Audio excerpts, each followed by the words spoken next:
വീട്ടിലേക്ക് എത്തിയിരുന്നു എന്നാണ് പറയുന്നത്. ഈ പണം ഹവാല ഇടപാടിലൂടെ കണ്ണൂർ വളപട്ടണത്ത് മാറിയിരുന്നതായി പോലീസ് അന്വേഷണത്തിൽ കണ്ടെത്തുകയും ചെയ്തു. കണ്ണൂർ സ്വദേശിയായ തൊപ്പി എറണാകുളം കേന്ദ്രീകരിച്ചാണ് പ്രവർത്തിച്ചിരുന്നത്.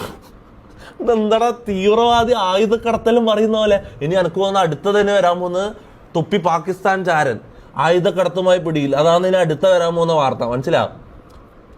എറണാകുളം കേന്ദ്രീകരിച്ചാണ് പ്രവർത്തിക്കുന്നത്. ഇതെന്തോ ശരിക്കും തീവ്രവാദിനെ കുറിച്ചെല്ലാം പറയുന്ന പോലെയാണ്. വളപട്ടണം സ്വദേശിയും ബിസിനസ്സുകാരനുമായ മുനാവർ എന്ന മുനീറിനെ കേന്ദ്രീകരിച്ചും മുനീറല്ല മുനവർ എടാ പാവോ ബിസിനസ്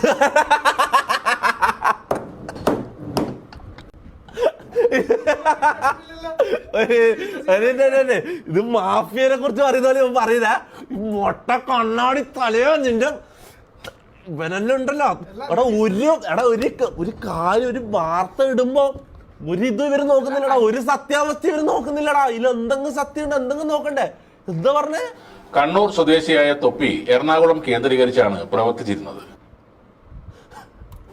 വളപട്ടണം സ്വദേശിയും ബിസിനസ്സുകാരനുമായ ഇവന് തട്ടുകടയാ. ഇവൻ തട്ടുകടയിൽ മുട്ട അടിക്കലാണ് ഇവന്റെ പണി. ഇവനെ കുറിച്ചാണ് പറയുന്നത്.